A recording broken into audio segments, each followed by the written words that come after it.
for being with us. So what do you think has happened here, and why have the police forced the postponement of these presidential polls? The 7th September elections that was widely believed, widely cited by the international community as well as domestic observers such as ourselves, the Human Rights Commission, as free and fair and reflecting the rule of water. This election was annulled by the Supreme Court, and a 16-point guideline was issued by the Supreme Court. And one of the guidelines stipulates that the water registry will have to be, for the accuracy and validity of the water registry, it has to be signed by all of the presidential candidates. Two of the presidential candidates have refused to sign the voter registry, citing that they are unable to check the voter registry for fraudulent names, etc., deceased people, etc. And the police have prevented the Election Commission from taking these voter registries to the islands and helping in the transport of these materials to the islands, citing that the Election Commission is in fact in contravention of the Supreme Court guidelines. We must understand that this one of the things that we're most concerned about is the executive independence of the Election Commission has been undermined. And it does look as if the police have quite an important role in the Maldives. They are quite a powerful institution. Just how important is their role there?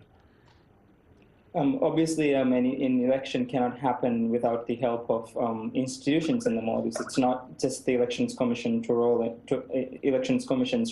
to ensure that the election does in fact reflect the will of the voter. It's the role of civil society. It's the role of independent institutions. It's the role of the government.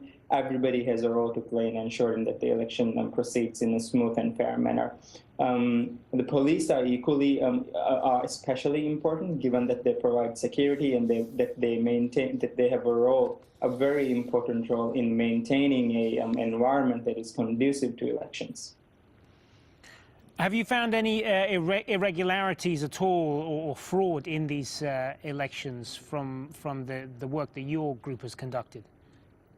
We have fielded over 400 plus observers and volunteers for 470 ballot boxes across all of the atolls in the Maldives and in India, Sri Lanka, Malaysia, Singapore, and London. We have observers across all 20 atolls, industrial islands, and where ballot boxes have been placed abroad. And we did not receive a single report that suggests fraud, let alone systematic fraud. And none of the international observers found any such discrepancies, neither did the Human Rights Commission of the Maldives.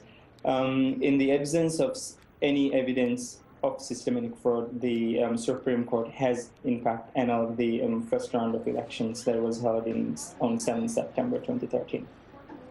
Do you have any concerns about the process going forward and what this does for the image of the Maldives abroad? Because, of course, tourism is an essential industry for these islands.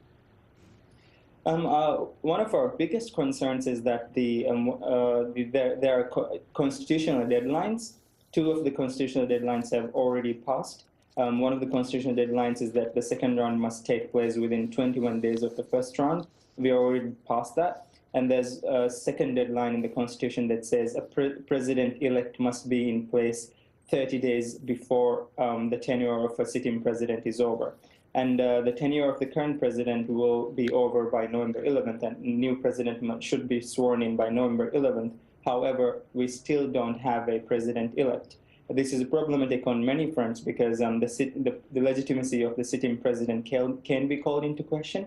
However, the Supreme Court verdict on 7th October paves way for the current president to be to sit in his position as the president for some time. In fact, some legal scholars say that this may in fact pave way for the sitting president to sit in his chair for indefinitely. All right. Good to get your thoughts on this. Ayman Rashid from Transparency Maldives. Thanks for being with us.